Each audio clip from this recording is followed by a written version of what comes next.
ಲೋಕಸಭಾ ಚುನಾವಣೆಯಲ್ಲಿ ಕಾಂಗ್ರೆಸ್ ಅಲೆ ಇತ್ತು. ರಾಜ್ಯದಲ್ಲಿ 20 ಕ್ಷೇತ್ರಗಳಲ್ಲಿ ಗೆಲ್ಲುವ ಸಾಧ್ಯತೆ ಇದೆ. ಬಿಜೆಪಿ ಬೋಗಸ್ ಗ್ಯಾರಂಟಿ ಮೂಲಕ 18ಕ್ಕೆ 18 ಕ್ಷೇತ್ರಗಳನ್ನು ಕಳೆದುಕೊಳ್ಳಲಿದ್ದು ಹೀನಾಯ ಪರಿಸ್ಥಿತಿಯಲ್ಲಿದ್ದಾರೆಂದು ಶಾಸಕರಾದ ಪ್ರಸಾದ್ ಅಬ್ಬಯ್ಯ ಕುಟುಕಿದರು. ಹುಬ್ಬಳ್ಳಿಯ ಸಂತೋಷ್ ನಗರದಲ್ಲಿ ಕುಟುಂಬ ಸಮೇತ ಮತದಾನ ಮಾಡಿ ನಂತರ ಸುದ್ದಿಗಾರರೊಂದಿಗೆ ಮಾತನಾಡಿದ ಅವರು, ರಾಜ್ಯದಲ್ಲಿ ಅಷ್ಟೇ ಅಲ್ಲ, ದೇಶದಾದ್ಯಂತ ಬಿಜೆಪಿ ಆಡಳಿತ ವೈಫಲ್ಯಗಳು, ಸುಳ್ಳು ಭರವಸೆಗಳು, ಅವರ ಗ್ಯಾರಂಟಿಗಳು ಕೂಡ ಫೇಕ್ ಆಗಿದ್ದು ಯಾವುದೂ ಯಶಸ್ಸು ಕಂಡಿಲ್ಲ. ಬೋಗಸ್ ಗ್ಯಾರಂಟಿ ಮೂಲಕ ದೇಶವನ್ನು ಅಭಿವೃದ್ಧಿ ಮಾಡುತ್ತೇವೆಂದು ಹೇಳಿ ಸುಳ್ಳು ಆಶ್ವಾಸನೆ ನೀಡಿದ್ದಾರೆ ಎಂದು ದೂರಿದ ಅವರು, ಕಾಂಗ್ರೆಸ್ನಿಂದ ಮಾತ್ರ ಅಭಿವೃದ್ಧಿ ಸಾಧ್ಯ, ಈ ಮೂಲಕ ಜನರಿಗೆ ಅರ್ಥವಾಗಿದೆ ಎಂದರು.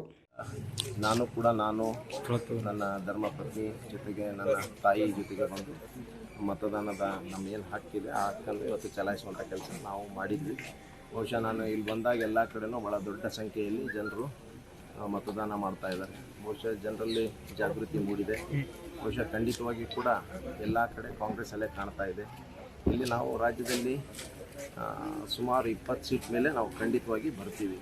BJPಯವರು ಸುಮ್ಮನೆ ಬೋಗಸ್ಸಾಗಿ 28ಕ್ಕೆ 28 ಬರ್ತೀವಿ ಅಂದರೆ ಬಹುಶಃ 28ಕ್ಕೆ 28 ಕಳ್ಕೊಳ್ತಾರೆ ಅಂತ ಕಾಣ್ತದೆ. ಇವತ್ತು ಅಂಥ ಪರಿಸ್ಥಿತಿಯಲ್ಲಿ ಭಾಳ ಹೀನಾಯನ ಪರಿಸ್ಥಿತಿಯಲ್ಲಿ ಅದಾರ. ಬರೀ ರಾಜ್ಯದಲ್ಲಿ ಅಷ್ಟೇ ಅಲ್ಲ, ಇಡೀ ದೇಶದಲ್ಲಿ ಕೂಡ BJP ಆಡಳಿತದ ವೈಫಲ್ಯ, ಸುಳ್ಳು ಭರವಸೆಗಳು ಎಲ್ಲ ಕೂಡ ಆ ಗ್ಯಾರಂಟಿಗಳು ಕೊಟ್ಟಿದ್ದೆಲ್ಲ ಕೂಡ ಎಲ್ಲ ಫೇಕ್ ಗ್ಯಾರಂಟಿಗಳು, ಯಾವುದೋ ಒಂದೂ ಸಕ್ಸಸ್ ಆಗಿಲ್ಲ. ಎಲ್ಲ ಬೋಗಸ್ ಗ್ಯಾರಂಟಿಗಳಿಗೆ ಕೊಟ್ಟು ನಾವು ದೇಶವನ್ನು ಆ ಪಥಕ್ಕೆ ಹೋಗ್ತೀವಿ, ಈ ಅಭಿವೃದ್ಧಿ ಪಥಕ್ಕೆ ಹೋಗ್ತೀವಿ ಅಂತೆಲ್ಲ ಸುಳ್ಳು ಹೇಳ್ಯಾರ. ಜನರಿಗೆ ಅರ್ಥ ಆಗಿದೆ. ಖಂಡಿತವಾಗಿ ಕಾಂಗ್ರೆಸ್ಸಿಂದ ಮಾತ್ರ ಅಭಿವೃದ್ಧಿ ಸಾಧ್ಯ ಅನ್ನುವಂಥದ್ದು ಅರ್ಥ ಆಗಿದೆ. ಇದೇ ವೇಳೆ ಪ್ರಜ್ವಲ್ ರೇವಣ್ಣ ಪ್ರಕರಣಕ್ಕೆ ಸಂಬಂಧಿಸಿದಂತೆ ಪ್ರತಿಕ್ರಿಯೆ ನೀಡಿದ ಅವರು, ಪ್ರಜ್ವಲ್ ರೇವಣ್ಣ ಅವರ ಅಶ್ಲೀಲ ವಿಡಿಯೋ ಹಳೆಯದಾದರೇನು ಹೊಸದಾದರೇನು, ಮಾಡಿದಂತಹ ನೀಚ ಕೃತ್ಯ ಎಲ್ಲರೂ ತಲೆ ತಗ್ಗಿಸುವಂತದ್ದಾಗಿದೆ.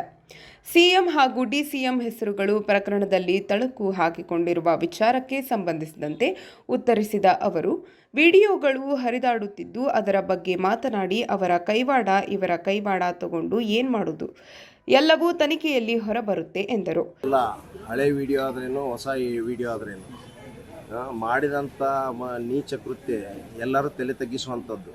ಇವತ್ತು ಅದ್ರಾಗ ಹೊಸದು ಹಳೆಯದು ಏನೈತಿ ಮತ್ತು ಎಷ್ಟು ರೇವಣ್ಣವರು ಕೂಡ ಹೇಳ್ತಾರೆ ಇದು ಭಾಳ ಹಳೆಯದು, ಮುಂಚೆ MP ನಿಲ್ಲೋದಕ್ಕಿಂತ ಮುಂಚೆದು ಅಂತಾರೆ. ಅಂದ್ರೆ ಅಂಥ ಮಹತ್ವವನ್ನು ನೀವು MP ನಿಲ್ಲಿಸಿದ್ರಲ್ಲ, ನಾಚಿಕೆ ಆಗಬೇಕು. ನಮ್ಮ ರಾಜ್ಯ ಸರ್ಕಾರ ಏನು SIT ಕೊಟ್ಟಿದೆ ಅದರ ಮೇಲೆ ನಮಗೆ ನಂಬಿಕೆ ಇದೆ. ಖಂಡಿತವಾಗಿ ಹಿಂದೆ BJPಯವರು ಎಷ್ಟು ಸರಿ CBIಗೆ ಎಷ್ಟು ಕೇಸ್ಗಳನ್ನ ಕೊಟ್ಟಾರ, ಎಂತೆಂಥ ಹಗರಣಗಳನ್ನೆಲ್ಲ ಯಾವ್ದು ಕೊಟ್ಟಿದ್ದಾರೆ CBIಗೆ. ಈಗ ಸುಮ್ಮನೆ ಬೊಬ್ಬೆ ಹೊಡಿತಾರೆ. ನಾವಾದ್ರೂ ನಮ್ಮ ಸರ್ಕಾರ ಇದ್ದಾಗ ನಾವೆಲ್ಲ CBIಗೆ ಎಲ್ಲ ಕೊಟ್ಟಿದ್ವಿ. ಅವ್ರೇನು ಕೊಟ್ಟಿದ್ದಾರೆ? ಯಾವುದೂ ಕೊಟ್ಟಿಲ್ಲ.